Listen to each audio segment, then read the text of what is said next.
Dia dit. Agisfoltigo di terra incognito mocarges. Hello and welcome to Terra Incognito, my friends.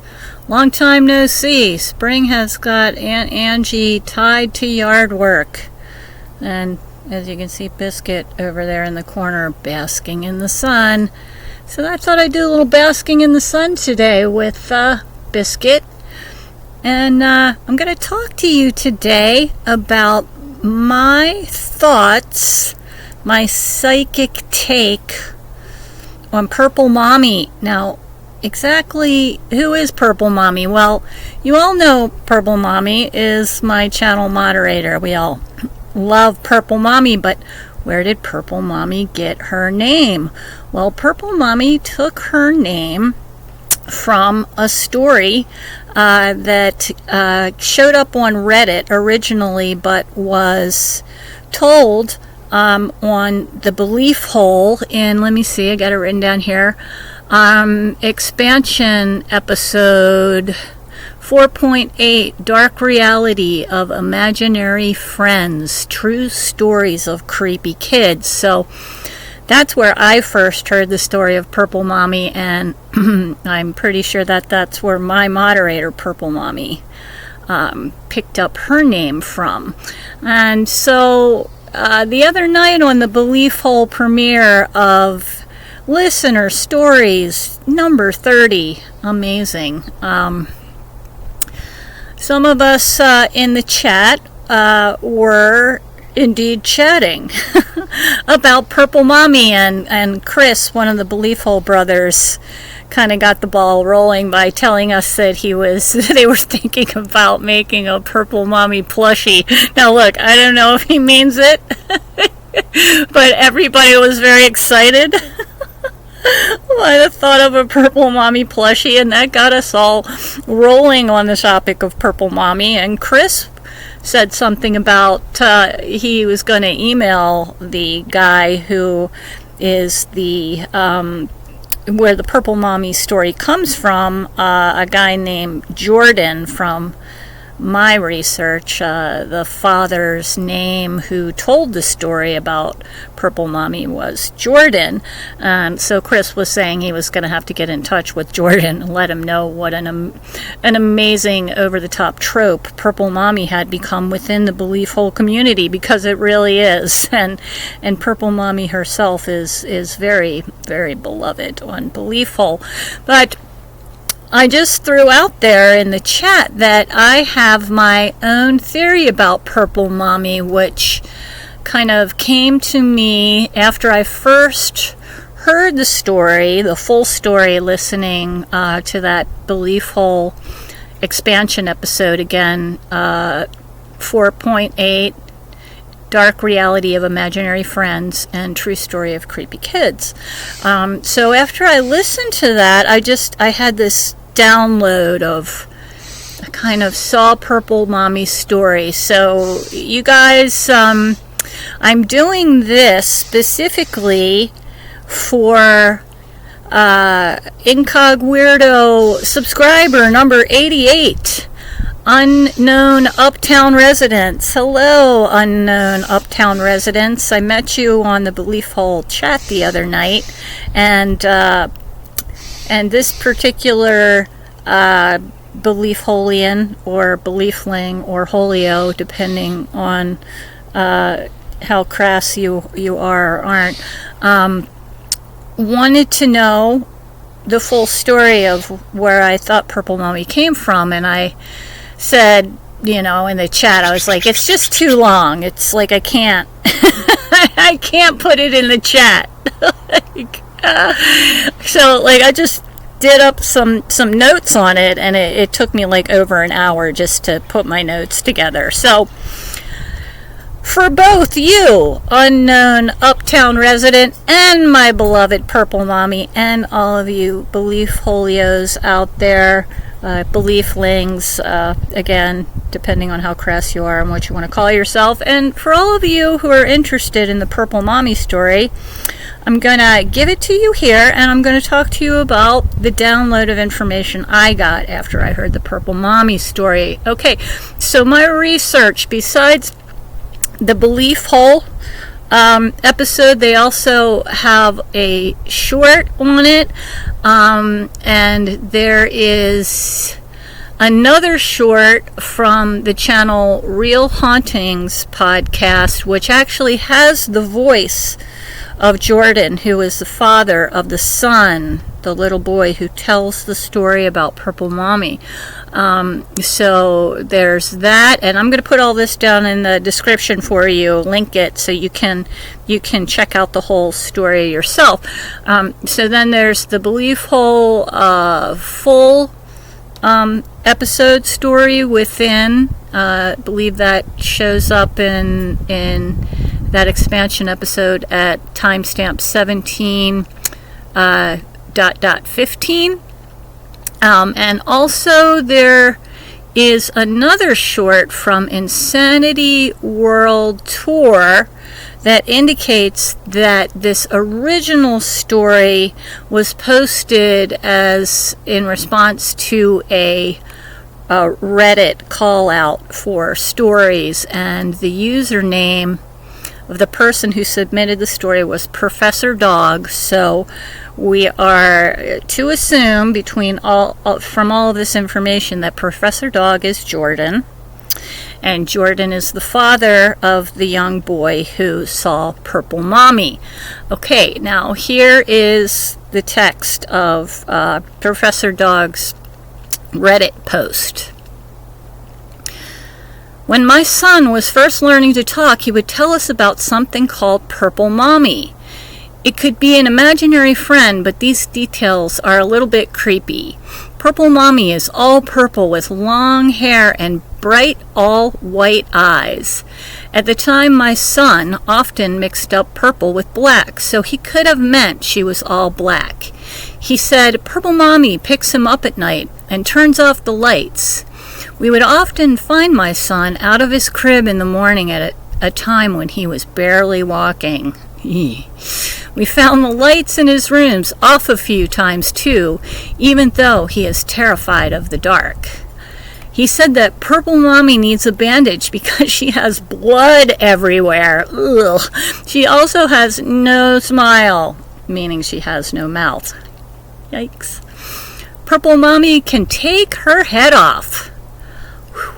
And Purple Mommy really doesn't like Daddy. Yikes. He told us all of this stuff for maybe a year or a little more. If we ever asked where she was, he would always point to the same spot, a corner of the room behind his open closet door. He would also wake up crying almost every night during this time. Once, during a really rough night, my wife went to ask him what was wrong, and his answer was, Purple Mommy won't let me sleep. Okay, so that's the entire quoted text from the Reddit page. Now, what does Auntie Angie think Purple Mommy is? Okay, so I got, as usual, I get this entire download of information, and it just all kind of appears in my brain in 1 second, and usually in the form of pictures that I have to then kind of decode and unravel.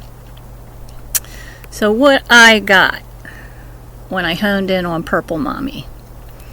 I think Purple Mommy is the vengeful spirit of a woman who was abused by her husband. I believe he kept her and her children locked up in a section of their home and often kept her quiet by tying her up and placing duct tape over her mouth while closing the children in a closet. One evening, her husband got extremely drunk and physically abused her. Well, I guess I should say one of many evenings, but on this particular evening, after he got drunk and came into her small portion of the house and abused her, upon leaving that area, he failed to secure the door properly. And after he passed out, she was able to grab his car keys and escape. She was frightened, and she was driving really erratically during the escape, and that most unfortunately led to a fatal accident. I feel like all three of the people in the car, Purple Mommy and her two young children, died in that accident. A girl of approximately 2 years of age and an 18-month-old son. In my vision, the car overturned several times and caught fire, and all three of them died from the effects of the fire. It was horrific, and what I can tell you is that they mainly died of smoke inhalation before the fire really got to them. So there's that small saving grace. Just a horrible, horrible thing. The accident would have occurred within relative proximity of the home where she later manifested to Jordan's son. My feeling is that she was drawn to Jordan's home by the energy of his young infant son and her now pathological need to protect all young children from daddy. Bad daddy. Bad daddy. Okay. So, what are the clues within this story that might back up this sort of vision that I had about Purple Mommy? And I'm going to try to give you both physical clues and paraphysical clues. So, let's start off with Purple Mommy, purple or black. In the paraphysical sense, a black or shadow person would be a spirit manifestation, and it's pretty common to see shadow forms. I think anyone who's interested in this subject knows that is repeated over and over. In terms of physical clue, if she did in fact die from a fire. And this is kind of what I think. I think that a lot of her skin got highly damaged in the fire, and she manifests in her last remembered form as she died, and looked down and saw her skin burning on her body. So I think that the black or purple color that the baby saw could just be a manifestation of her appearing as she remembered herself last, which was with burned skin. All right, Purple Mommy needs a bandage. Sounds physical to me again, that she's manifesting with her last memory of what she looked like. So the blood that appears on Purple Mommy could be a combination of the physical abuse that she suffered just prior to, and of course, the car accident itself. All right, Purple Mommy has eyes that shine all white. Okay, well, in terms of paraphysicality, spirit eyes in many cultures are said to be white, and it's a very common association with afterlife and spirits, and it's sometimes described as a reflection of them being in a different realm from us. Or also, if you wanted to ascribe a physical reason for it, dead eyes do turn white after a person dies. The eyes will become cloudy after death because of lack of oxygen and blood circulating to them.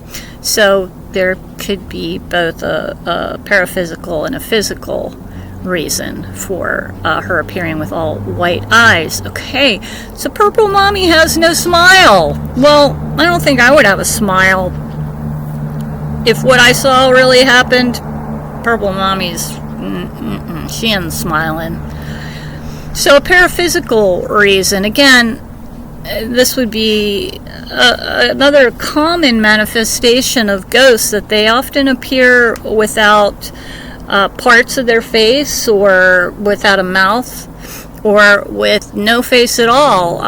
There's a Japanese precedence of a faceless ghost. They're called the Noparabo. Hopefully I'm pronouncing that correctly.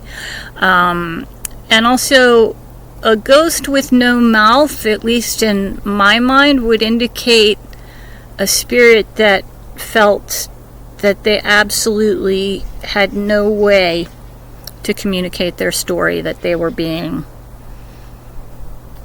muffled and they cannot speak, thus they appear with no mouth. Now, a physical reason that she may have manifested with no mouth, no smile, perhaps the memory of the duct tape over her mouth, as I saw her husband would bind her, or, and a more gruesome thought is maybe her lips got burned away in the fire. Poor Purple Mommy. Alright, what else can Purple Mommy do? She can take off her head. Yikes. Okay, so I'm feeling that this is another representation of something that happened in the accident. I would assume that she had a head or neck injury during the accident, and intense, the whole intense trauma of it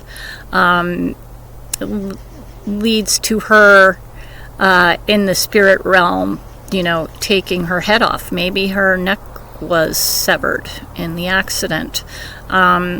A paraphysical reason why Purple Mommy may be seen taking her neck off could be an emphasizing or acknowledgement of the traumatic injury that she may have had in her life, acknowledging it in the afterlife by removing her head. So I really think that the head coming off has something to do with the abuse or the accident that I saw her and her children involved in.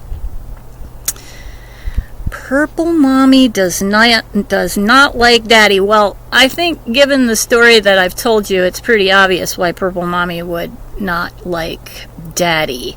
And in the afterlife, if in fact Purple Mommy was abused and died as a result of her abuse, and her children died as a result, then I think I feel pretty confident in stating that Purple Mommy's main motivation is to save children from all bad daddies everywhere. That seems to come through pretty strongly. Okay, Purple Mommy, she turns out the lights. Why would Purple Mommy turn out the lights? Well, Purple Mommy is I feel really strongly from Purple Mommy that her modus operandi, her main reason for even manifesting and haunting, is to safeguard children. Okay? So she knows that her spirit visage reflecting how she died is terrifying, and she doesn't want to scare the children. She's trying to protect, so she turns out the lights. Okay, Purple Mommy also takes the little kitties out of their cribs. Okay. Again, I believe this is part of Purple Mommy's MO, that she takes the little kids out of the crib to protect them and keep them close so that Bad Daddy cannot hurt them. Seems very much like Purple Mommy is on a mission to protect little children. Okay. Oh, bugs. Oh, yeah, spring's here. Purple Mommy won't let me sleep. Okay, well, if what I saw is correct, Purple Mommy lived her life in a constant state of fight or flight. And so, when she did have her limbs and her, she wasn't tied up, she would hold her children close and she would pace around with them. And she would often try to keep them awake to be ready to flee when the slightest chance for escape became available to her. So I think she just lived in this constant panic state and was always looking for a way out. Purple Mommy appears in corner. Behind the closet. Okay, so when they asked the little boy where Purple Mommy is, she was always in a corner behind a closet. And I think there is a reason for this as well. In the hauntings I've been called in to investigate over the years, and quite a few of them, I would safely say that the preponderance of apparitions use liminal spaces to manifest, such as doorways, closets, basements, attics, and crawl spaces, and they use these areas in a home to enter into a third dimensional space. Now, why would that be? Okay, well, my guess is actually based on quantum physics. Okay, so these liminal spaces in a home are the least used and least viewed spaces in any home. They have a much lower incidence of being viewed and looked at, and their contents and their setup kind of like cemented in the minds of humans, way less than almost any other space in the home. Like, can you describe everything in your attic? Do you know what's in your crawl spaces? When you go back and forth through a doorway, do you even register it? These are all liminal spaces that don't really fix in our brain. Because these less used spaces are so seldom viewed, they act as separate instances of Schrodinger's box, Auntie Angie's favorite. So they act as separate instances of Schrodinger's box within the total space of a home. Now, what do I mean by that? Within the quantum dynamic paradigm, this means these spaces are not designating as being either here or there, something or nothing, okay? The whole point of it is liminal spaces are largely undefined. Okay. This unique condition of non-specificity creates places where the veil is thin. You guys have heard of this many, many times, i.e. places where the specificity of being has not yet been agreed upon, thus fixed in space-time by human observers. And guess what, guys? We live in a simulation, and that's how it works. When you look at something, all of its atomic structure and its energetic structure activates. You decide what you're looking at, and then as soon as you look away, it becomes pure energy again, okay?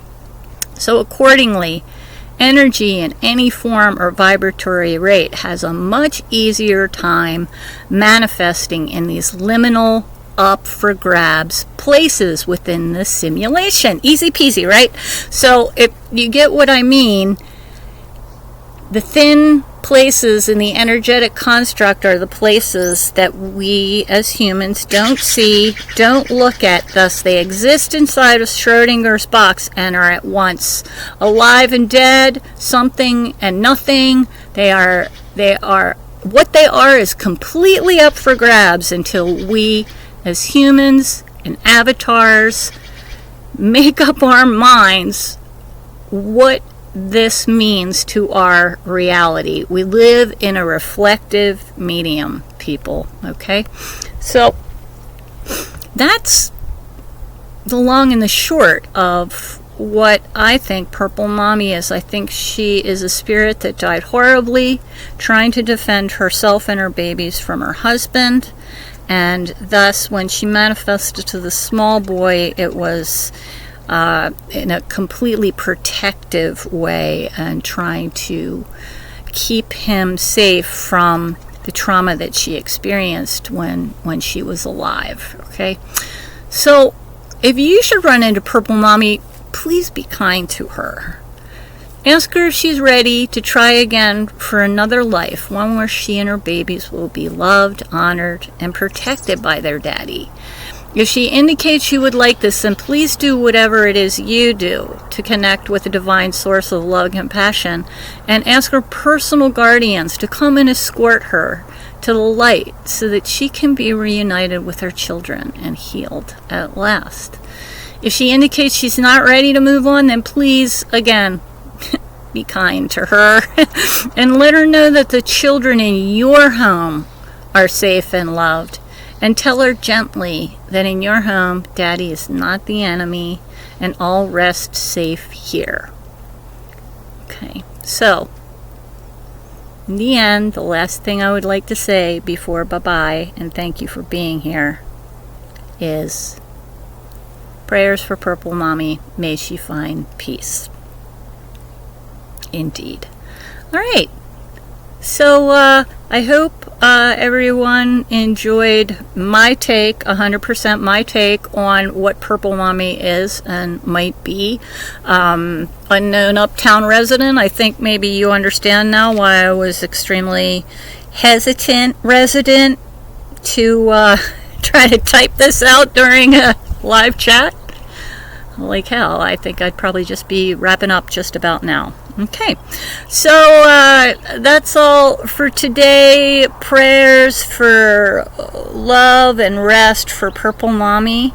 And until I see you next time here on Terra Incognito, the land where para is normal, I would like to say love and protection to you, as well as Purple Mommy, and Slan go fall. We'll see ya next time here on Terra Incognito, the land where para is normal and Purple Mommy is loved. Slan go fall.